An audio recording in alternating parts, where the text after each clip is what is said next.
ബാബരി മസ്ജിദ് തകർത്തതിന് ശേഷം 2 വർഷം തികയാൻ പോകുന്ന ഈ സമയത്ത് അബ്ദുൽ നാസർ മദനി 30 വർഷങ്ങൾക്ക് മുമ്പ് നടത്തിയ പ്രഭാഷണമാണിത്.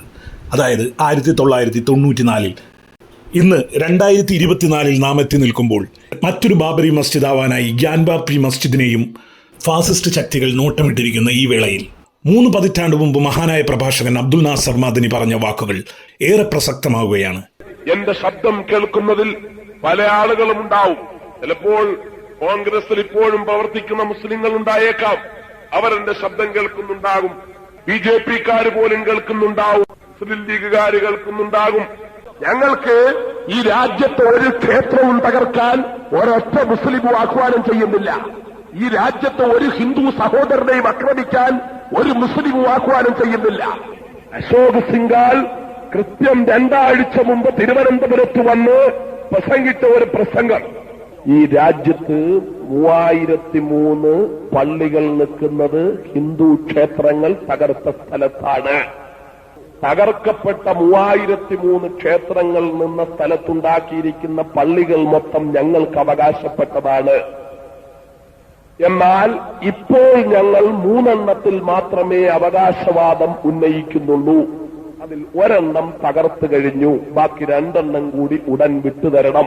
ഇന്നീ പറയുന്ന കാര്യങ്ങളൊക്കെ 10-20 കൊല്ലം മുമ്പ് വിളിച്ചു പറഞ്ഞൊരു മനുഷ്യനുണ്ട്, സാധുവായൊരു മനുഷ്യൻ. അവർണർക്ക് അധികാരമെന്ന് പറഞ്ഞു, സവർണാധിപത്യം തകരണമെന്ന് പറഞ്ഞു, ഫാഷിസമാണ് ഈ രാജ്യത്ത് വരുന്നതെന്ന് പറഞ്ഞു. ഞാൻ സാക്ഷ്യപ്പെടുത്തുകയാ. ഞാൻ അദ്ദേഹത്തിന്റെ ആളോ പാർട്ടിക്കാരനോ അല്ല, എന്റെ രാഷ്ട്രീയം വേറെയാണ്. പക്ഷെ അബ്ദുൽ നാസർ മദനി എന്ന മതപണ്ഡിതനായ ദക്ഷിണേന്ത്യയുടെ മതപണ്ഡിതൻ എന്ത് തെറ്റാ ചെയ്തേ? ഈ ആൾക്കാർ വല്ലതും ചെയ്ത, അമിത്ഷാ ചെയ്ത തെറ്റ് വല്ലതും ചെയ്തോ? ഗുജറാത്തിൽ ആയിരക്കണക്കിന് മുസ്ലിങ്ങളെ കൊലപ്പെടുത്തിയ, ഗർഭിണികളായ മുസ്ലിം സ്ത്രീകളെ കൊലപ്പെടുത്തിയ, അങ്ങനെ വർഗീയ കലാപങ്ങൾ നടത്തിയ, പള്ളി പൊളിച്ച, ഒരാളെ പോലും ആക്രമിച്ച ഒരു ചരിത്രത്തിന്റെ FIR അബ്ദുൽ നാസർ മദനിക്കെതിരെ ഇല്ല. അപ്പോ കാഴ്ചകൾ നഷ്ടപ്പെട്ടിങ്ങനെ പോകുന്നു. പ്രിയമുള്ളവരെ, ഫാഷിസത്തിന്റെ ബലിയാടാണ് അദ്ദേഹം. ബാബരി മസ്ജിദ് തകർത്തതിന്റെ ഒരു ഫോട്ടോ ഗുരുവായൂർ ഇലക്ഷനിൽ ആരോ കൊണ്ടുവന്ന് ഒട്ടിച്ചതിന് 1-ാം പ്രതി അബ്ദുൽ നാസർ മദനിയായിട്ട് കേസെടുത്തിരിക്കുന്നു. ഞാൻ എന്നാ തിരിച്ചൊരു കാര്യം പറയട്ടെ. 2 ആഴ്ച മുമ്പ് മുത്തശ്ശി പത്രങ്ങൾ ഫ്രണ്ട് പേജിൽ വമ്പിച്ച ഹെഡിങ്ങോടുകൂടി വെണ്ടയ്ക്ക അക്ഷരം നിരത്തി എഴുതിയ ഒരു വാർത്തയുണ്ട്.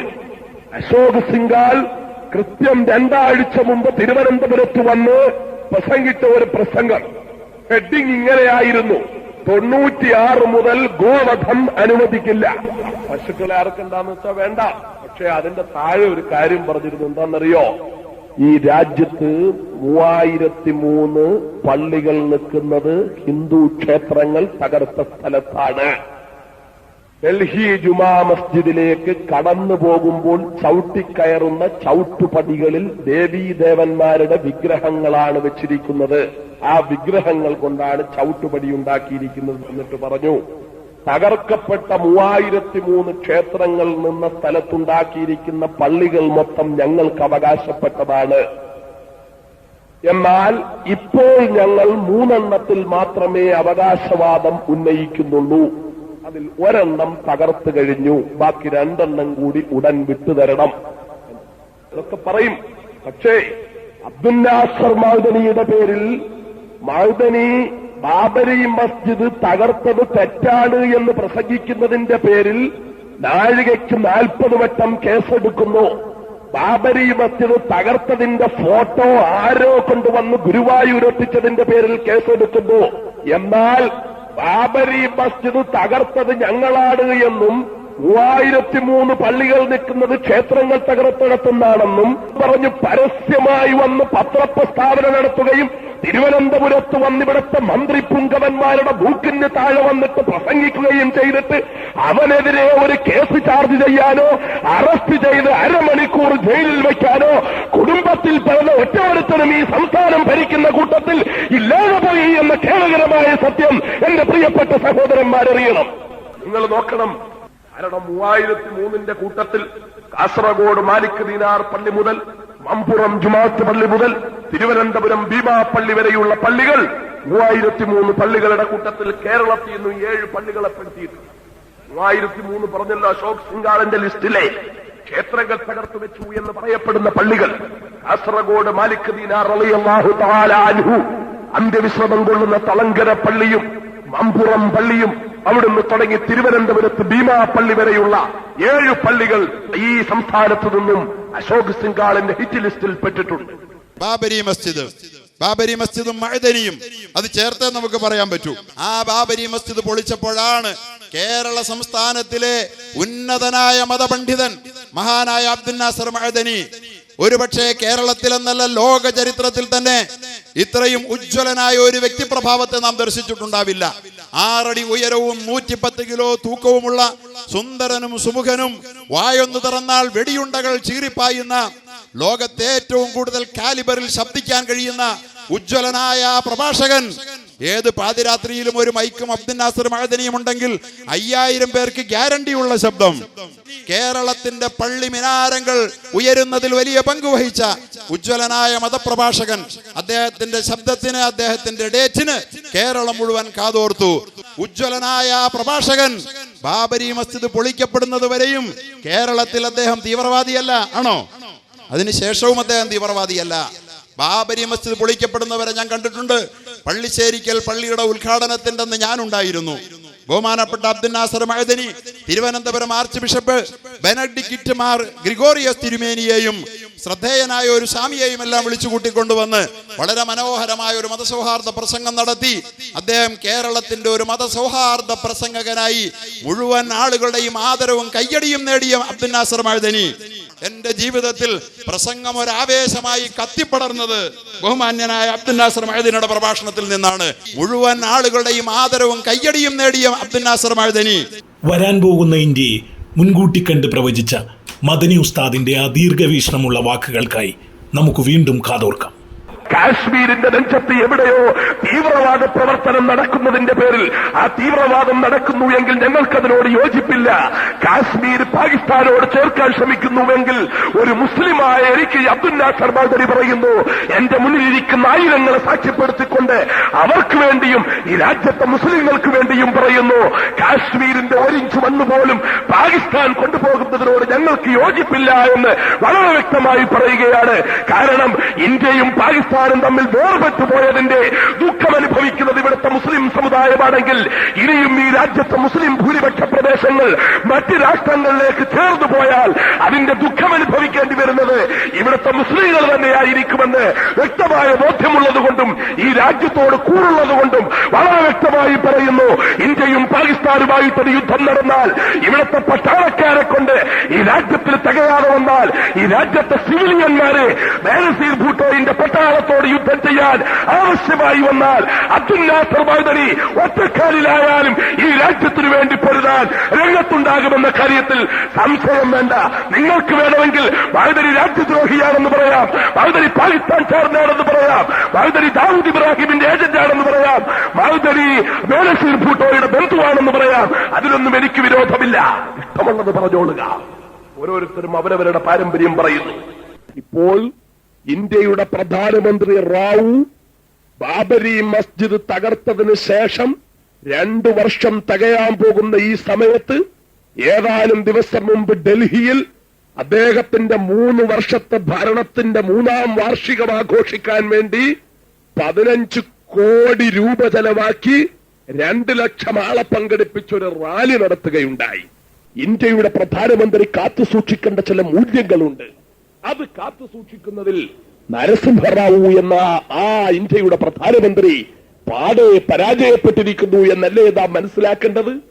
ബാബരി മസ്ജിദിന്റെ കാര്യത്തിൽ ബാബരി മസ്ജിദ് യഥാസ്ഥാനത്ത് പുനർനിർമ്മിക്കുമെന്ന് തകർത്തപ്പോൾ വാക്ക് പറഞ്ഞ പ്രധാനമന്ത്രി ഇപ്പോൾ പള്ളിയെക്കുറിച്ചൊരക്ഷരം മിണ്ടാതെ ആ സ്ഥാനത്ത് ക്ഷേത്രം പണിയാൻ വേണ്ടി ട്രസ്റ്റ് ഉണ്ടാക്കുന്നതിന്റെ തിരക്കിലാണ്. അവിടെ ക്ഷേത്രം പണിയാനുള്ള ട്രസ്റ്റ് ഉണ്ടാക്കുന്നതിന്റെ തിരക്കിൽ പള്ളിയെക്കുറിച്ചൊരു അക്ഷരം മിണ്ടുന്നില്ല. എന്റെ സഹോദരന്മാരറിയണം. എന്നിട്ട് ഇപ്പോൾ സുപ്രീം കോടതിയോട് പറഞ്ഞിരിക്കുന്നു, കോടതി പറയുക അവിടെ എന്താ ഉണ്ടായിരുന്നെന്ന്, അത് ഞങ്ങൾ സ്വീകരിച്ചോളാം എന്നാ പറയുന്നത്. അവിടെ എന്താ മുമ്പ് ഉണ്ടായിരുന്നത്? അവിടെ മുമ്പ് ക്ഷേത്രമുണ്ടായിരുന്നോ? നൂറ്റാണ്ടുകൾക്ക് മുമ്പ് അവിടെ ക്ഷേത്രമുണ്ടായിരുന്നോ എന്ന് കോടതി പറയുക. പറഞ്ഞാൽ ഉണ്ടായിരുന്നെന്ന് പറഞ്ഞാൽ അവിടെ ക്ഷേത്രം പണിഞ്ഞു കൊടുക്കാം, ഇല്ലായിരുന്നു എന്ന് പറഞ്ഞാൽ അവിടുത്തെ കാര്യം ആലോചിക്കാം. ഇത് പറയുന്നതിനോട് മുസ്ലിം സഹോദരന്മാർ ചിന്തിക്കണം. അവിടെ ക്ഷേത്രം ഉണ്ടായിരുന്നോ എന്ന് ചോദിക്കുന്നത് പള്ളി തകരുന്നതിന് മുമ്പാണ്. അവിടെ പള്ളി തകരുന്നതിന് മുമ്പ് ഇന്നത്തെ എല്ലാ പത്രങ്ങളിലെയും ഫ്രണ്ട് പേജിലെ വാർത്ത ഇതായിരുന്നു. പ്രധാന വാർത്ത, ബാബരി മസ്ജിദ് നിന്ന സ്ഥലത്ത് മുമ്പ് ക്ഷേത്രം ഉണ്ടായിരുന്നോ എന്ന കാര്യം സുപ്രീം കോടതി അഭിപ്രായം പറഞ്ഞാൽ അതുപോലെ ചെയ്യാമെന്ന്.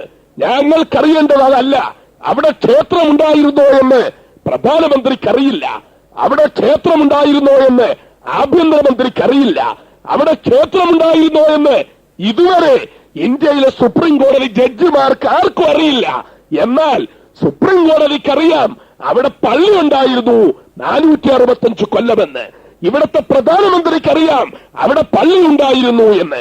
ആഭ്യന്തരമന്ത്രിക്കറിയാം അവിടെ പള്ളി ഉണ്ടായിരുന്നു എന്ന്. സർവ്വ ചരിത്ര പണ്ഡിതന്മാർക്കും അറിയാം അവിടെ പള്ളി ഉണ്ടായിരുന്നു എന്ന്. ഈ ലോകത്തിന് മൊത്തം അറിയാം ബാബരി മസ്ജിദ് എന്ന പള്ളി അവിടെ ഉണ്ടായിരുന്നു എന്ന്. അത് തകർക്കപ്പെട്ടത് ആദ്യം അവിടെ പുനർനിർമ്മിക്കുക, അതിനുശേഷമാണ് അവിടെ ക്ഷേത്രം ഉണ്ടായിരുന്നോ ഇല്ലയോ എന്ന കാര്യം ആരായാലും തീരുമാനിക്കേണ്ടത് എന്നാണ് ഇന്ത്യയിലെ മുസ്ലിം സമുദായത്തിന്റെ അഭിപ്രായം. അവിടെ 465 കൊല്ലക്കാലം അള്ളാഹുവിന് സുജൂദ് ചെയ്ത പള്ളി. ഇതൊരു എന്തൊരു അത്ഭുതമാ. നാളെ വന്നിട്ട് ഒരു പള്ളി അങ്ങ് തകർത്ത് കഴിഞ്ഞതിന് ശേഷം സുപ്രീം കോടതി കൊണ്ട് കൊടുക്കുക. അവിടെ പള്ളി തകർത്തു, അവര് പറയുന്നു അവിടെ ക്ഷേത്രം ഉണ്ടായിരുന്നെന്ന്. കോടതി ഒന്ന് നോക്കണം അവിടെ ക്ഷേത്രം ഉണ്ടായിരുന്നു എന്ന്. എന്നാൽ ഈ ലോകത്തുള്ള ഈ രാജ്യത്തുള്ള എല്ലാ പള്ളികളും തകർത്തൂടെ? ഏതെങ്കിലും ഒരു എംബോക്കിക്കോ എരപ്പാളിക്കോ ഒരു ദിവസം കാലത്ത് എണീറ്റ് വന്നിട്ട് ഇന്ന പള്ളി ഇരിക്കുന്നിടത്ത്, മലപ്പുറത്തെ പള്ളി ശുഹദാക്കളുടെ പള്ളി ഇരിക്കുന്നിടത്ത് പണ്ടൊരു ക്ഷേത്രം ഉണ്ടായിരുന്നു എന്ന് പറഞ്ഞാൽ കുറച്ചു ദിവസം കഴിഞ്ഞിട്ട് രാജ്യത്തെ പട്ടാളക്കാരെ നോക്കി നിർത്തിക്കൊണ്ട് വന്ന് അതങ്ങ് തകർത്ത് കളയുക. എന്നിട്ട് 2 ദിവസം കഴിയുമ്പോൾ കൊണ്ട് കോടതി കൊടുക്കുക, അവിടെ പണ്ട് ക്ഷേത്രം ഉണ്ടായിരുന്നു എന്ന് നോക്ക്. അതുപോലെ ചെയ്യാൻ ഈ പണി അനുവദിച്ചു കൊടുക്കാൻ പറ്റുന്ന കാര്യമല്ല. പലർക്കും ഇതൊക്കെ മതിയായിരിക്കും. പലർക്കും ഇങ്ങനെ കോടതി ഒന്ന് പറയുകയോ സത്യവാങ്മൂലം ഒന്ന് തള്ളിക്കളയോ എന്തെങ്കിലുമൊക്കെ ചെയ്താൽ മതിയായിരിക്കും. പക്ഷേ ഒരു കാര്യം എന്റെ സഹോദരന്മാരറിയണം, സത്യത്തിനോടൊപ്പം നിൽക്കാനുള്ള മനസ്സ് നമുക്കുണ്ടാകണം. നമുക്ക് അല്ലാഹു തആല ഓരോ സ്ഥാനങ്ങളൊക്കെ തന്നേക്കും, എന്തെങ്കിലുമൊക്കെ അല്ലറ ചില്ലറ സ്ഥാനങ്ങളൊക്കെ കിട്ടിയേക്കും. അതൊക്കെ പടച്ചോൻ തന്നെയാണ്. പടച്ചോൻ വിചാരിച്ചാൽ പിന്നെ അതൊന്നും ഉണ്ടാവില്ല എന്ന ബോധ്യം നമുക്കുണ്ടാകണം. എന്റെ പ്രിയപ്പെട്ട സഹോദരങ്ങളോട് എനിക്ക് പറയാനുള്ളത് അതാണ്. ഒരു ബാബരി മസ്ജിദിന്റെ കാര്യം മാത്രമല്ല നമ്മുടെ മുമ്പിലുള്ളത്. ഇന്ത്യയിലെ മുസ്ലിങ്ങളുടെ സാംസ്കാരിക അസ്തിത്വം തകർക്കാനുള്ള ഗൂഢാലോചനയുടെ ആയിരക്കണക്കിന് പ്രവർത്തനങ്ങളുടെ ഒരു തുടക്കമാണ് ബാബരി മസ്ജിദ്. ഈ ബാബരി മസ്ജിദ് നമ്മളങ്ങ് മറന്നു കളഞ്ഞാൽ അതുകൊണ്ട് സംഭവിക്കുന്നത് ഇനി ഇവിടെ നടക്കാൻ പോകുന്ന വലിയ അക്രമങ്ങൾക്കെല്ലാം നമ്മൾ കൂട്ടുനിൽക്കുക എന്നതാണ്. നമുക്കത് കഴിയരുത്. നമ്മളെ സംബന്ധിച്ചിടത്തോളം അസത്യത്തിനെതിരെ പോരാടാനുള്ള മനസ്സ് നമുക്കുണ്ടാകണം.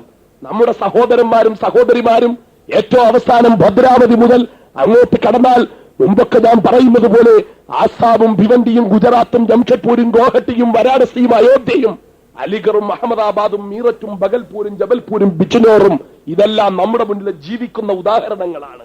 ഇന്ത്യയിലെ ഇസ്ലാമിക സമൂഹത്തെ നശിപ്പിക്കാനുള്ള ഗൂഢാലോചന. ബാബരി മസ്ജിദ് തകർത്തതിന്റെ അടുത്ത ദിവസം എന്താ നടന്നത് അറിയും നിങ്ങൾക്ക്. ഈ രാജ്യത്ത് മൊത്തം കലാപമുണ്ടായി. സൂറത്തിൽ പാവപ്പെട്ട മുസ്ലിം സഹോദരിമാരെ ചെറ്റക്കൂരകളിൽ നിന്ന് മുസ്ലിം സ്ത്രീകളെ വന്ന് തള്ളി ഇറക്കി പുറത്തു കൊണ്ടുവന്നിട്ട് അവരെ പുറത്തു കൊണ്ടുവന്ന് വീട്ടിനകത്ത് വെച്ചവരെ ബലാത്സംഗം ചെയ്യാമായിരുന്നു. ബലാത്സംഗം മാത്രമായിരുന്നു ലക്ഷ്യമെങ്കിൽ ആ അക്രമികൾക്ക് ആ സ്ത്രീകളൊക്കെ ആ കുടിലിനകത്ത് വെച്ച് ബലാത്സംഗം ചെയ്യാമായിരുന്നു. പക്ഷെ അങ്ങനെ പോലും അല്ലല്ലോ മക്കളെ ചെയ്തത്. ബാബരി മസ്ജിദ് തകർക്കപ്പെട്ടതിന്റെ അടുത്ത ദിവസം പള്ളി തകർത്തതറിഞ്ഞ് വേദനിക്കുന്ന ഹൃദയവുമായി കഴിയുന്ന സൂറത്തെ ചെറ്റക്കൂരകളുടെ നമ്മുടെ പ്രിയപ്പെട്ട സഹോദരിമാരെ വീട്ടിൽ നിന്ന് വന്ന് പിടിച്ച് പട്ടാപ്പകല് തള്ളി പുറത്തു കൊണ്ടുവന്ന് അവരെ വീട്ടിൽ നിന്ന് അടിച്ചോടിച്ചവരെല്ലാം റോഡിൽ ഇറങ്ങിക്കഴിഞ്ഞപ്പോൾ റോഡിൽ മുന്നോട്ടോടാൻ പറ്റാതെ അപ്പുറത്ത് ഭിത്തികൾ സൃഷ്ടിച്ച് മനുഷ്യമതിലുകൾ സൃഷ്ടിച്ചിട്ട് 2 വശത്തും ആളുകളെ കൂട്ടി നിർത്തിക്കൊണ്ട് അവരുടെ ഇടയിലിട്ട് പ്രിയപ്പെട്ട മുസ്ലിം സഹോദരിമാരെ വസ്ത്രാക്ഷേപം നടത്തി ഒരു നൂൽബന്ധം പോലുമില്ലാതെ പരിപൂർണ്ണ നഗ്നരാക്കി ആ പാവപ്പെട്ട സഹോദരിമാരെ നടു റോഡിൽ ക്രൂരമായി ബലാത്സംഗം ചെയ്യുമ്പോൾ ആ രംഗം വീഡിയോ ക്യാമറയിലേക്ക് പകർത്തിയെടുത്തിട്ട് ആ വീഡിയോ കാസറ്റുകള് ഇന്ന് ഇവിടുത്തെ സവർണ ഫാസിസ്റ്റുകള് വിൽപ്പന ചരക്കാക്കി നാടുനീളെ ആ വീഡിയോ കാസറ്റുകൾ വിൽക്കുകയും അവന്റെ കൊട്ടാരത്തിന്റെ അകത്തളത്തിൽ VCR-ലിട്ട് അത് കണ്ടുകൊണ്ട് കൈകൊട്ടി പൊട്ടിച്ചിരിക്കുകയും ചെയ്യുമ്പോൾ അരുത് എന്ന് പറയാനുള്ള മനസ്സ് എന്റെ പ്രിയപ്പെട്ട സമുദായമേ നമുക്കുണ്ടാകേണ്ടതില്ലേ? ഇതൊക്കെ സഹിക്കണമെന്നാണോ ഇന്ത്യയിലെ മുസ്ലിം സമുദായം ചിന്തിക്കണം? ഇനിയെങ്കിലും നാം ഒരു വിചിന്തനത്തിന് തയ്യാറാകണം. ഇതെല്ലാം നാം ഇങ്ങനെ അനുഭവിച്ചുകൊണ്ടിരുന്നാൽ മതിയോ? നമ്മളെ സംബന്ധിച്ചിടത്തോളം നമുക്കിന്ന് നാണക്കേടാണ്. മുസ്ലിം എന്ന് പറയുന്നത് പോലും നാണക്കേടാകുന്ന ഒരവസ്ഥയിലേക്ക് പലരും എത്തിപ്പെട്ടിരിക്കുന്നു. ഈ അവസ്ഥ മാറണം. മുസ്ലിമാണെന്നുള്ള അഭിമാനം ഉണ്ടാകണം. എന്നൊരു കാര്യം ഓർമ്മിപ്പിക്കുന്നു. ഇവിടെ ഇരിക്കുന്ന എല്ലാവരും മുസ്ലിമായിട്ടിരിക്കുക. നിങ്ങളാരും കരുതണ്ട മഅദനി ഇവിടെ വന്നിരിക്കുന്നത് PDPയുടെ ചെയർമാനായിട്ടാണ്. അല്ല, ഒരിക്കലുമല്ല. PDPയുടെ കുപ്പായം ഞാൻ അപ്പുറത്ത് അഴിച്ചു വെച്ചതിന് ശേഷമാണ് ഈ സ്റ്റേജിലേക്ക് കയറിയിട്ടുള്ളത്. ഞാൻ ഒരു 22 കാരറ്റ് മുസ്ലിമായിട്ടാണ് ഇങ്ങോട്ട് കടന്നു വന്നിട്ടുള്ളത്. തികഞ്ഞ ഒരു മുസ്ലിമായിട്ടാണ് ഞാൻ നിങ്ങളോട് സംസാരിക്കുന്നത്. ഞാൻ വളരെ വ്യക്തമായി പറയുന്നു, ഈ വക പ്രശ്നങ്ങളിൽ നിന്നെല്ലാം മുസ്ലിം സമുദായത്തിന് പരിഹാരം കാണാൻ ഇവിടെ എല്ലാരും കൂടെ എണീറ്റ് ഓരോ പിച്ചാത്തിയോ ഓരോ കത്തിയോ വാളോ എന്തെങ്കിലും എടുത്ത് തോളയിൽ വെച്ചോണ്ടങ്ങ് റോഡിലിറങ്ങിയാൽ ഈ വിഷയമൊക്കെ പരിഹരിക്കുമെന്ന അഭിപ്രായം എനിക്കില്ല. വളരെ വ്യക്തമായി പറയുന്നു, അങ്ങനത്തെ അഭിപ്രായം എനിക്ക് മുമ്പ് ഉണ്ടായിരുന്നില്ല, ഇപ്പോഴുമില്ല. എനിക്ക് പറയാനുള്ളത്, നാം എല്ലാം ഈ വിഷയങ്ങളുടെ പരിഹാരം കാണാൻ, ഇതിൽ നിന്നെല്ലാം രക്ഷപ്പെടാൻ നമ്മുടെ മുമ്പിലുള്ള ഒരേ ഒരു മാർഗം ഉദ്ഖുലൂ ഫിസ്സിൽമി കാഫ എന്ന വിശുദ്ധ ഖുർആൻ ഷരീഫിന്റെ സൂക്തം നമ്മൾ ഉൾക്കൊള്ളുക എന്നതാണ്. ഇസ്ലാമിലേക്ക് കടക്കുക, പൂർണ്ണമായി മുസ്ലിമാവുക, 22 കാരറ്റ് മുസ്ലിമാവുക. അതിനുള്ള മനസ്സ് നമുക്കുണ്ടാകണം. നാം യഥാർത്ഥ മുസ്ലിമാകണം. നമുക്ക് ഈ വിഷയത്തിനെല്ലാം പരിഹാരം അതാണ്. മുസ്ലിമാണെന്ന് പറയുന്നതിൽ അഭിമാനം തോന്നണം. ഞാനൊന്ന് ചോദിക്കട്ടെയോ മക്കളെ, എന്തിനാണ് നിങ്ങൾ മഅദനിയെ സ്നേഹിക്കുന്നത്? എന്ത് ബന്ധത്തിന്റെ പേരിലാണ് നിങ്ങൾ മഅദനിയോട് ഇഷ്ടമുള്ളത്? എന്ത് ബന്ധമാണ് നിങ്ങൾക്ക് മഅദനിയുടെ മനസ്സുമായി നിങ്ങളെ ബന്ധിപ്പിച്ചത്? വളരെ വ്യക്തമായി നമുക്കറിയാം, നമ്മെ തമ്മിൽ ബന്ധിപ്പിക്കുന്ന വസ്തുത ഇസ്ലാമാണ്. ഞാനും നിങ്ങളും മുസ്ലിങ്ങളാണെന്ന ബന്ധമാണ്. ഞാനും നിങ്ങളും ലോകത്തിന്റെ മുത്തായ അഷ്റഫുൽ ഖൽഖ് മുഹമ്മദ് മുസ്തഫ സല്ലല്ലാഹു അലൈഹി വസല്ലം തങ്ങളുടെ പ്രിയപ്പെട്ട ഉമ്മത്തികളാണെന്ന ബന്ധമാണ് നമ്മളെ ഇവിടെ ഒരുമിച്ച് കൂട്ടുന്നത്. എന്നാൽ ഞാൻ ചോദിക്കുന്നു മക്കളെ, 5 മണി മുതൽ മണിക്കൂറുകളായി ഇവിടെ കാത്തിരിക്കുന്ന മുസ്ലിം ചെറുപ്പക്കാര് യഥാർത്ഥ മുസ്ലിമീങ്ങളാണ് എങ്കിൽ ഞാനൊന്ന് ചോദിക്കട്ടെയോ, ഇന്ന് സുബ്ഹ് നിസ്കരിച്ച എത്ര മുസ്ലിമുണ്ട്? എന്റെ ശബ്ദം കേൾക്കുന്നതിൽ ഇന്ന് ളുഹർ കളാക്കാതെ നിസ്കരിച്ച എത്ര മുസ്ലിമുണ്ട്? ഇന്ന് അസർ കളാക്കാതെ നിസ്കരിച്ച എത്ര മുസ്ലിമുണ്ട്? ഇന്നത്തെ മഗ്രിബ് നിസ്കരിച്ച എത്ര മുസ്ലിമുണ്ട്? നിസ്കാരത്തിന് പ്രാധാന്യം കൊടുത്ത എത്ര മുസ്ലിങ്ങളുണ്ട്?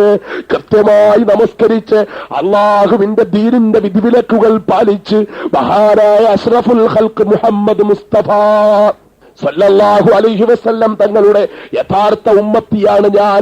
ഹബീബായ നബി മുഹമ്മദ് മുസ്തഫയുടെ എല്ലാവിടുന്ന് പഠിപ്പിച്ച പാഠങ്ങളും ഉൾക്കൊള്ളുന്നവനാണ് ഞാൻ എന്ന് പറയാൻ പറ്റുന്ന എത്ര മുസ്ലിങ്ങൾ എന്റെ മുമ്പിലുണ്ട്? എന്റെ സഹോദരന്മാര് കേൾക്കണം, നമ്മെ നാമാക്കി മാറ്റിയ നമ്മുടെ ചങ്കിലെ ചോരയായ ജീവന്റെ തുടിപ്പായ കരളിന്റെ കാതലായ മുത്തുനബി മുഹമ്മദ് മുസ്തഫ സല്ലല്ലാഹു അലൈഹി വസല്ലം തങ്ങളെ ഈ ലോകത്ത് നിന്ന് വേർപെടാൻ പോകുന്ന നിമിഷമുണ്ടല്ലോ മക്കളെ, അവിടുന്ന് വേർപാടിന്റെ നിമിഷത്തില് ഈ ലോകമാകെ ശോകമൂകമായ അന്തരീക്ഷത്തിലായിരിക്കുമ്പോൾ അള്ളാന്റെ റസൂലിന്റെ റൂഹ് വേർപെടാൻ പോകുന്ന നിമിഷത്തില് അവിടുത്തെയുടെ പ്രിയപ്പെട്ട ഭാര്യ ബീവി ആയിഷ റളിയല്ലാഹു തആല അൻഹാ റസൂലുള്ളാന്റെ ചെഞ്ചുണ്ടുകൾ ചലിക്കുന്നത് കണ്ട്, അള്ളാന്റെ റസൂലിന്റെ ആ തൊണ്ടിപ്പഴം പോലെ ചുവന്ന ചുണ്ടുകൾ ചലിക്കുന്നത് കണ്ട്, എന്താണ് ഹബീബായ നബി അന്ത്യമായി അവസാനമായി പറയാൻ പോകുന്നത്, അവിടുത്തെയുടെ അന്ത്യാഭിലാഷം എന്താണെന്ന് അറിയാൻ വേണ്ടി അവിടുത്തെയുടെ ചുണ്ടുകളുടെ അടുക്കലേക്ക് റസൂലുള്ളാഹിക്ക് ഏറ്റവും പ്രിയപ്പെട്ട ഭാര്യയായ ആയിഷ ആ ശ്രവണപിടങ്ങൾ കൊണ്ടുപോയി റസൂലുള്ളാഹിന്റെ ചുണ്ടിലേക്ക് വെച്ചപ്പോൾ അള്ളാന്റെ റസൂല് പറഞ്ഞതെന്താ മക്കളെ? ഹബീബായ നബി പറഞ്ഞതെന്താ? അള്ളാന്റെ റസൂല് അവിടുത്തെയുടെ ലക്ഷക്കണക്കിന് ചതുരശ്ര മൈൽ വിശാലതയുള്ളവന്റെ ഇസ്ലാമിക് റിപ്പബ്ലിക്കിന്റെ തന്റെ രാഷ്ട്രത്തിന്റെ എന്തെങ്കിലും കാര്യം പറഞ്ഞോ? രാജ്യത്തിന്റെ അതിർവരമ്പുകളെ കുറിച്ച് പറഞ്ഞോ? രാജ്യത്തിന്റെ പട്ടാളക്കാരെ കുറിച്ച് പറഞ്ഞോ? രാജ്യത്തിന്റെ സമ്പത്തിനെ കുറിച്ച് പറഞ്ഞോ? തന്റെ പ്രിയപ്പെട്ട ഭാര്യമാരെ കുറിച്ച് പറഞ്ഞോ? തന്റെ പ്രിയപ്പെട്ട മക്കളെ കുറിച്ച് പറഞ്ഞോ, തനിക്ക് ഏറ്റവും പ്രിയപ്പെട്ട തന്റെ കൊച്ചുമക്കളായ ഹസനെ ഹുസൈനെയും കുറിച്ച് പറഞ്ഞോ. അള്ളാന്റെ ഹബീബ് ആരെ കുറിച്ചും ഒന്നും മിണ്ടിയില്ല. ആയിഷയുടെ ചെവിയും റസൂലുള്ളാന്റെ ചുണ്ടും ഒരുമിക്കുന്ന ആ റസൂലുള്ളാന്റെ വേർപാടിന്റെ നിമിഷമുണ്ടല്ലോ, അപ്പോൾ അള്ളാന്റെ റസൂലിന്റെ ചുണ്ട് ചലിച്ചതെന്താണ്? എന്റെ ഉമ്മത്തികെ, എന്റെ സമുദായമേ, എന്റെ സമുദായമേ, എന്റെ സമുദായമേ, ഉസീക്കും ബിസ്സലാ, ഉസീക്കും ബിസ്സലാ, ഉസീക്കും ബിസ്സലാ. നിങ്ങളോട് നിസ്കാരം കൊണ്ട് ഉപദേശിക്കുന്നു, നിങ്ങളോട് നിസ്കാരം കൊണ്ട് ഉപദേശിക്കുന്നു, നിങ്ങളോട് നിസ്കാരം കൊണ്ട് ഉപദേശിക്കുന്നു. അള്ളാന്റെ റസൂല് അവസാനമായി നമുക്ക് തന്നിട്ട് പോയത് നിസ്കാരമാണ് മക്കളെ. മഅദനിയുടെ അംബാസഡർ കാറ് കാണുമ്പോൾ തക്ബീർ വിളിക്കുന്ന വികാരമുണ്ടല്ലോ, മഅദനി പ്രസംഗിക്കുമ്പോൾ ആവേശത്തോടെ ഒരുമിച്ച് കൂടുന്ന വികാരമുണ്ടല്ലോ, മറ്റോരോരുത്തരുടെയും പിന്നിൽ ഒരുമിച്ച് കൂടുന്ന വികാരമുണ്ടല്ലോ. ഈ വികാരം കൊണ്ടൊന്നും രക്ഷപ്പെടാൻ പറ്റൂല മക്കളെ. അള്ളാന്റെ റസൂല് നമ്മോട് പറഞ്ഞ മുസ്ലിമാകണോ മക്കളെ. ജിഹാദിന്റെ പാതയിൽ വാളറുത്തുകൊണ്ട് ഇറങ്ങിയത് കൊണ്ട് കാര്യമില്ല മക്കളെ. ശത്രുവിന്റെ തല അന്തരീക്ഷത്തിലൂടെ കരിയില പോലെ പാറിപ്പറപ്പിച്ചു എന്ന് പറഞ്ഞതുകൊണ്ട് ഗുണമില്ല മക്കളെ. ഒരു തമിഴ് പുലിയായതുകൊണ്ട് പ്രയോജനമില്ല. മറ്റൊരു തമിഴ് പുലിയെ ഇവിടെ ഈ രാജ്യത്തിന് ആവശ്യമില്ല. എന്താണ് വേണ്ടത്? ഏത് ജിഹാദിന് ഇറങ്ങിയാലും, ഏത് പോരാട്ടത്തിനിറങ്ങിയാലും തഖ്വയുള്ള മുസ്ലിമിനെയാണ് ആവശ്യം. തഖ്വയുള്ള മുസ്ലിമിനെ, ഈമാനുള്ള മുസ്ലിമിനെയാണ് ആവശ്യം. ആ ഈമാന്റെ അളവുകോൽ അളക്കുന്ന ആദ്യത്തെ കാര്യം നിസ്കരിക്കുന്നുണ്ടോ എന്നതാണ്. എന്റെ പ്രിയപ്പെട്ട ചെറുപ്പക്കാരൻ തയ്യാറാകുമോ? മഅദനിക്ക് നിങ്ങളോട് പറയാനുള്ളത്, 1.5 വർഷമായി നിങ്ങൾ മഅദനിയുടെ നാക്കിൽ നിന്ന് കേൾക്കുന്ന സന്ദേശം ഈ രാജ്യത്തെ ഭൗതികമായ വിമോചനത്തിന്റെ സന്ദേശമാണ്. ഈ രാജ്യത്തെ മുസ്ലിങ്ങൾക്ക് രക്ഷപ്പെടാനുള്ള, ഈ രാജ്യത്ത് രക്ഷപ്പെടാനുള്ള, അധികാരം കൈയാളാനുള്ള പീഡനങ്ങൾക്കെതിരെയുള്ള പോരാട്ടത്തിന്റെ ശബ്ദമാണ്. ഇപ്പോൾ മഅദനി പറയുന്ന ശബ്ദമുണ്ടല്ലോ, നാളെ പരലോകത്തിൽ അല്ലാഹു സൃഷ്ടിച്ചിട്ടുള്ള ആ പ്രവിശാലമായ സ്വർഗമുണ്ടല്ലോ മക്കളെ. ആ സ്വർഗത്തിന്റെ ഒരു മൂലയിലെങ്കിലും നമുക്കൊന്ന് കടക്കാൻ, ആ സ്വർഗത്തിന്റെ ഏതെങ്കിലും ഒരു മൂലയിലേക്ക് 1 ഇഞ്ച് മണ്ണെങ്കിലും നമുക്ക് തന്നുകൊണ്ട് അവിടെ പോയി നിൽക്കുമോനെ എന്ന് അല്ലാഹു റബ്ബുൽ ഇസ്സത്തിന്റെ ഭാഗത്തുനിന്ന് പെർമിഷൻ കിട്ടാൻ അതിന്റെ ആവശ്യമായ കാര്യമാണ് ഈ പറയുന്നത്. അള്ളാന്റെ ഹബീബ് നമ്മോട് പറഞ്ഞ, വേറെ എന്ത് ചെയ്താലും നോമ്പ് നോക്കുന്നത് കൊണ്ട് പുണ്യമുണ്ട്, സക്കാത്ത് കൊടുക്കുന്നത് കൊണ്ട് പുണ്യമുണ്ട്, സദഖ ചെയ്യുന്നത് കൊണ്ട് പുണ്യമുണ്ട്, ഹജ്ജ് ചെയ്യുന്നത് കൊണ്ട് പുണ്യമുണ്ട്. പക്ഷേ ഈ പുണ്യത്തിന്റെ എല്ലാ താക്കോൽ ഏതാണെന്നറിയുമോ? നിസ്കാരമാണ് മക്കളെ. എന്റെ പ്രിയപ്പെട്ട അനുജന്മാരോട് ഞാൻ ആവർത്തിച്ച് പറയുന്നു, ഈ രാത്രിയുണ്ടല്ലോ, ഈ 94 സെപ്റ്റംബർ 15-ാം തീയതി ഈ വെള്ളിയാഴ്ച രാവുണ്ടല്ലോ, ഈ വ്യാഴാഴ്ച അർദ്ധരാത്രി ഉണ്ടല്ലോ, നമ്മുടെ ജീവിതത്തില് മാറ്റത്തിന്റെ വഴിത്തിരിവ് സൃഷ്ടിക്കുന്ന ഒരു പുണ്യമായ ദിവസവും സമയവുമായിട്ട് ഇത് മാറണം. എന്റെ മുന്നിലിരിക്കുന്ന പ്രിയപ്പെട്ട മുസ്ലിമേ, 22 കാരറ്റ് മുസ്ലിമാകണം. എവിടെ പോയാലും ഞാൻ മുസ്ലിമാണ്. ഇസ്ലാമിന്റെ തത്വങ്ങൾ വിട്ടുകൊണ്ട്, ഇസ്ലാമിന്റെ മൂല്യങ്ങൾ അടിയറ വെച്ചുകൊണ്ട് ഞാൻ മുന്നോട്ട് പോകുന്ന പ്രശ്നമേ ഇല്ല എന്ന് തീരുമാനമെടുക്കാൻ ഓരോ മുസ്ലിമിനും. ഞാൻ മുസ്ലിമായിക്കൊള്ളാം എന്ന ഉറപ്പ്, ഞാൻ കൃത്യമായി നിസ്കരിച്ചോളാം എന്ന ഉറപ്പ്, ഞാൻ നാളെ മുതൽ മഹാനായ അഷ്റഫുൽ ഖൽഖ് മുഹമ്മദ് മുസ്തഫ സല്ലല്ലാഹു അലൈഹി വസല്ലം തങ്ങളുടെ പ്രിയപ്പെട്ട ഉമ്മത്തിയായിക്കോളാം എന്ന ഉറപ്പ്. ഇപ്പോഴല്ലേ എന്ന് ചോദിക്കും. പേരുകൊണ്ടാണ്. മലപ്പുറം ജില്ലയിലൊക്കെ പേരുകൊണ്ടെങ്കിലുമാണ്, മറ്റു പലയിടത്തും അതുകൊണ്ടുമല്ല. മറ്റു പലയിടത്തും പേരിടുന്നത് പോലും, മലപ്പുറത്ത് ആ രോഗം ബാധിച്ചിട്ടുണ്ടോ എന്ന് എനിക്കറിയില്ല, മറ്റു പലയിടത്തും പേരിടുന്നത് പോലും മുസ്ലിമിന്റെ പേരല്ല. ഈ അടുത്തൊരു മുസ്ലിം കുട്ടിയെ ഞാൻ കണ്ടു, ഒരു വാപ്പ, വലിയ ഇസ്ലാമിസ്റ്റായി ചമയുന്ന ഒരു വാപ്പ. അയാളുടെ മകനെന്റെ അടുക്ക കൊണ്ടുവന്നു. ഞാൻ മോനെ വിളിച്ചിട്ട് വെച്ചു, മോന്റെ പേരെന്താ? അവൻ പറഞ്ഞു, എന്റെ പേര് കിറ്റു. കിറ്റു? ആ കിറ്റു. ഞാൻ വാപ്പാടെടുത്ത് ചോദിച്ചു, എന്താ നിങ്ങൾ കുട്ടിക്ക് ഇങ്ങനെ പേരിട്ടെ? അത് ഹിറ്റ്ലർ എന്നതിന്റെ ചുരുക്കപ്പേരാണ്. ഹിറ്റ്ലറുടെ ചുരുക്കപ്പേരാണ്. എരപ്പാളി. നിനക്ക് നിന്റെ മകന് പേരിടാൻ, മുസ്ലിമാണെന്ന് പറയുന്ന നിനക്ക് നിന്റെ മകന് പേരിടാൻ ഹിറ്റ്ലറുടെ ചുരുക്കപ്പേരാണോ കണ്ടത്? നിനക്ക് മറ്റാരുടെയും പേരിടാൻ പറ്റിയില്ലേ? എന്താ മുസ്ലിം യുവാക്കളെ, കുഞ്ഞുങ്ങൾക്കിപ്പോൾ പരിഷ്കാരത്തിന്റെ പേരുകൾ താണ്ടി പണ്ട് മനുഷ്യൻ പട്ടിക്കിടാൻ മടിച്ചിരുന്ന, നായക്കിടാൻ മടിച്ചിരുന്ന പേരാണ് ഇപ്പൊ കുട്ടിക്കിടുന്നത്. പണ്ട് പട്ടിക്കിടാൻ മടിച്ചത് ഇപ്പൊ കുട്ടിക്കിടണം അല്ലേ? കിറ്റു, ടുട്ടു, ചുച്ചു, കുഞ്ചു, എന്തായത്? മുസ്ലിമിന്റെ പേരാണോ? മോനെ, നിനക്ക് അഷ്റഫുൽ ഖൽഖ് മുഹമ്മദ് മുസ്തഫ സല്ലല്ലാഹു അലൈഹി വസല്ലം തങ്ങളുടെ പേരിട്ടുകൂടെ? അബൂബക്കർ സിദ്ദീഖിന്റെ പേരില്ലേ? ഉമറുൽ ഫാറൂഖിന്റെ പേരില്ലേ? ഹംസത്തുൽ ഖറാറിന്റെ പേരില്ലേ? സഅദ് ബിൻ അബീ വഖാസിന്റെ പേരില്ലേ? അലിയുൽ മുർത്തളയുടെ പേരില്ലേ? ഉസ്മാൻ ബിൻ അഫ്ഫാന്റെ പേരില്ലേ? ജഅഫർ ബിൻ അബീ താലിബിന്റെ പേരില്ലേ? അബൂ ഉബൈദത്തുൽ ജറാഹിന്റെ പേരില്ലേ? ബിലാൽ ഇബ്നു റബാഹിന്റെ പേരില്ലേ? എന്ത് രസമുള്ള പേരുകളാണ്! ഈ ഏതെങ്കിലും ഒരു പേര് നിന്റെ കുട്ടിക്ക് ഇട്ടുകൂടെ പൊന്നുമോനെ? ഇനി അതൊന്നും നിനക്ക്, അതൊക്കെ പഴയ തലമുറയായി പോയി. അവരൊക്കെ സുപ്രധാന വ്യക്തികളാണ്, അവരൊക്കെ സ്വഹാബാക്കളാണ്, അവരൊക്കെ ഒരുപാട് നൂറ്റാണ്ടിന്റെ മുമ്പുണ്ടായ പുണ്യപുരുഷന്മാരാണ്. അവരുടെയൊക്കെ പേര് ഇപ്പോഴിടണ്ട എന്ന് തോന്നുന്നെങ്കിൽ ഈ തൊട്ടടുത്ത് ഇസ്ലാമിക ചരിത്രത്തിലെ വീരേതിഹാസം സൃഷ്ടിച്ച ധീരരക്തസാക്ഷികളുടെ പേരില്ലേ? നിനക്ക് പേരിട്ടുകൂടെ പൊന്നുമോനെ?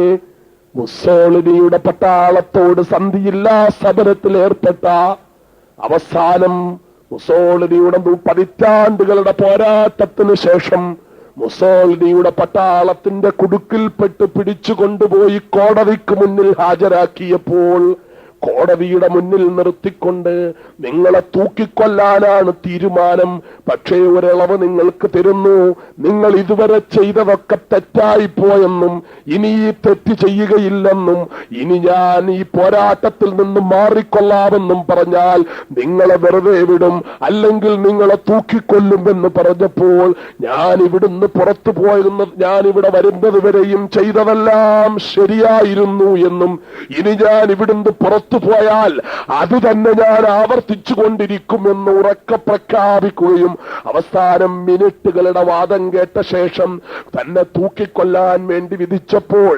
തൂക്കുമരത്തിലേക്ക് കഴുത്തു കൊണ്ടുവന്ന് വെച്ചു കൊടുക്കുമ്പോൾ വിശുദ്ധ ഖുർആന്റെ കോപ്പി രഹസ്യമായി സൂക്ഷിച്ചു വെച്ച് അവസാനം തൂക്കുമരത്തിൽ വെച്ച് തൂക്കുകയറ് കഴുത്തിൽ വീഴാൻ പോകുന്ന നിമിഷത്തിൽ ആ ഖുർആന്റെ കോപ്പി എടുത്ത് നിവർത്തിപ്പിടിച്ചുകൊണ്ട് വിശുദ്ധ ഖുർആനിലെ ഏതാനും ആയത്തുകൾ ഓതിക്കൊണ്ട് അന്ത്യശ്വാസം വലിച്ച തൂക്കുമരത്തിൽ പെടഞ്ഞു മരിച്ച മഹാനായ ഷഹീദ് ഉമർ മുഖ്താറിന്റെ പേരില്ലേ മക്കളെ?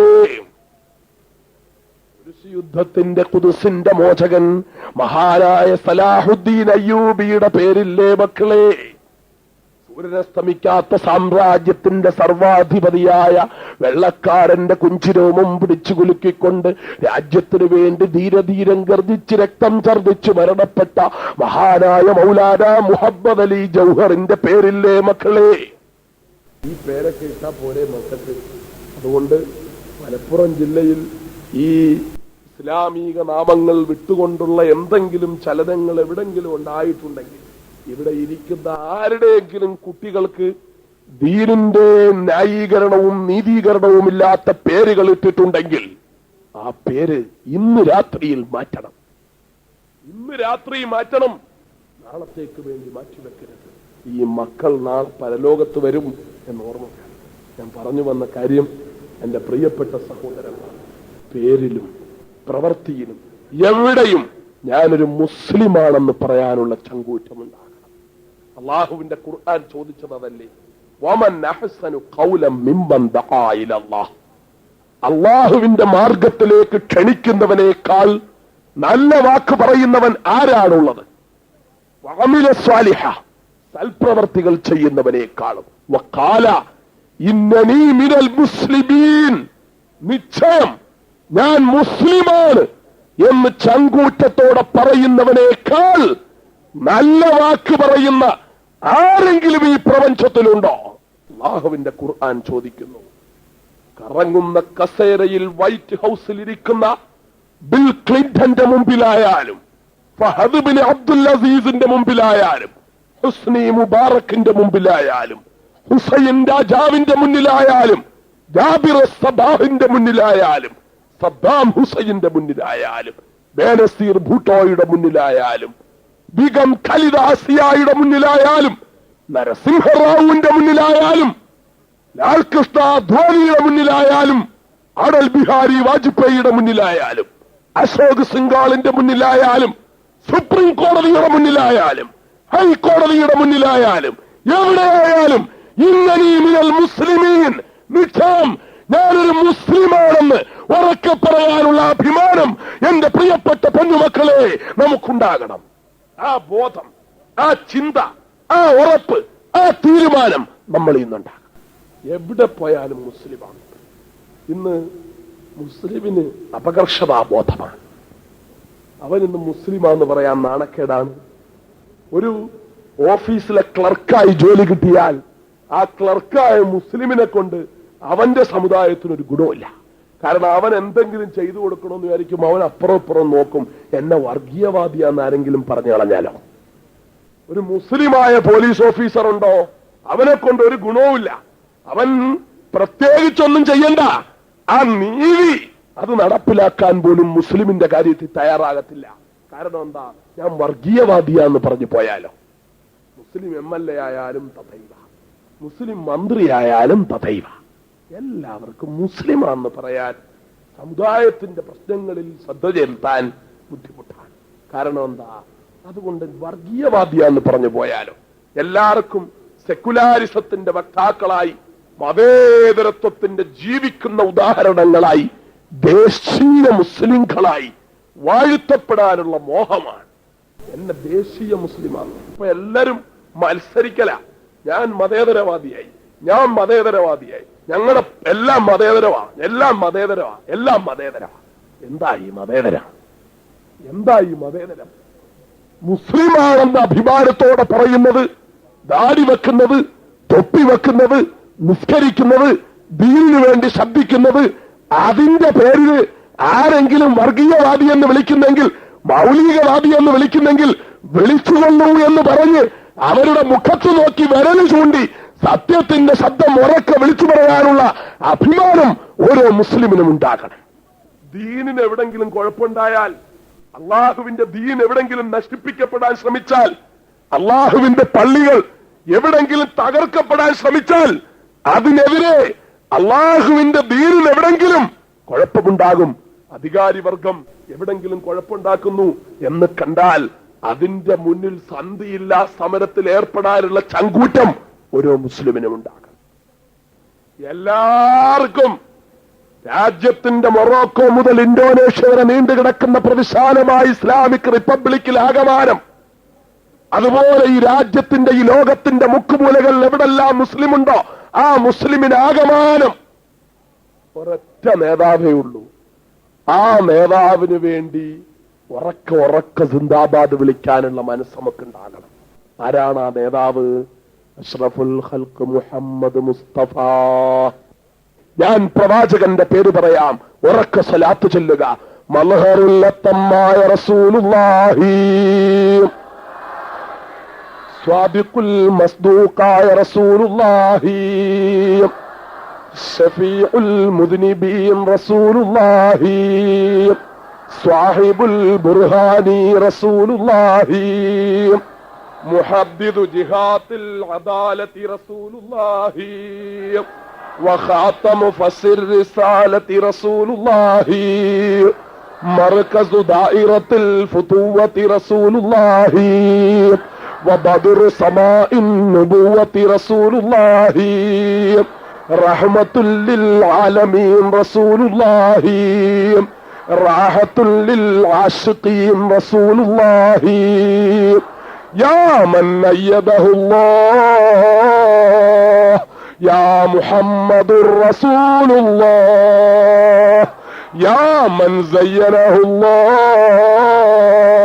യാ മുഹമ്മദുർ റസൂലുള്ളാഹ് യാ മൻ ഇഖ്താറഹുല്ലാഹ് യാ മുഹമ്മദുർ റസൂലുള്ളാഹ് യാ മൻ ലം യൽബസിൽ ഹരീർ യാ മുഹമ്മദുർ റസൂലുള്ളാഹ് യാ മൻ ലം യശ്ബഉൽ ബത്ന ബിശ്ശഈർ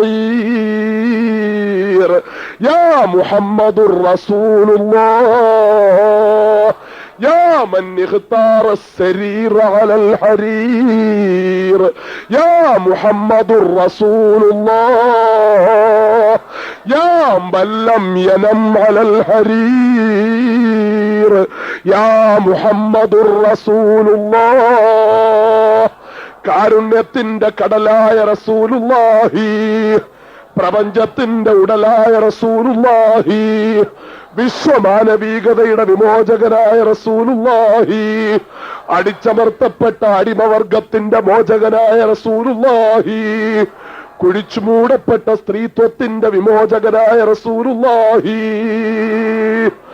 തകർന്നു തരിപ്പണമായ മനുഷ്യത്വത്തിന്റെ മാനുഷിക നീതിയുടെ പുനഃസംവിധായകനായ റസൂലുള്ളാഹി ആരെതിർത്താലും ആര് വെറുത്താലും 1000 സൽമാൻ റുഷ്ദിമാര് പുസ്തകം എഴുതിയാലും 1000 തസ്ലിമാ നസ്രീന്മാർ ആക്ഷേപിച്ചാലും ഏതെല്ലാം വിപ്ലവകാരികളെന്ന് അവകാശപ്പെടുന്നവർ വിമർശിച്ചാലും ലോകത്തെ 140 കോടി മുഅ്മിനീങ്ങളുടെ മനസ്സാകുന്ന മാണിക്യ കൊട്ടാരത്തിലെ രാജകുമാരനായി പ്രശോഭിക്കുന്ന ഈന്തപ്പന കുലകളുടെയും മുന്തിരിപ്പൂ വള്ളികളുടെയും ശീതളച്ചായിൽ പരിലസിക്കുന്ന മദീന മുനവ്വറയിൽ അന്ത്യവിശ്രമം കൊള്ളുന്ന 140 കോടി വിശ്വാസികളുടെ മനസ്സാകുന്ന മാണിക്യ കൊട്ടാരത്തിലെ രാജകുമാരനായ അഷ്റഫുൽ ഖൽഖ് മുഹമ്മദ് മുസ്തഫ ഈന്തപ്പനക്കുലകളുടെയും മുന്തിരിപ്പൂവള്ളികളുടെയും ശീതളച്ചായിൽ പരിലസിക്കുന്ന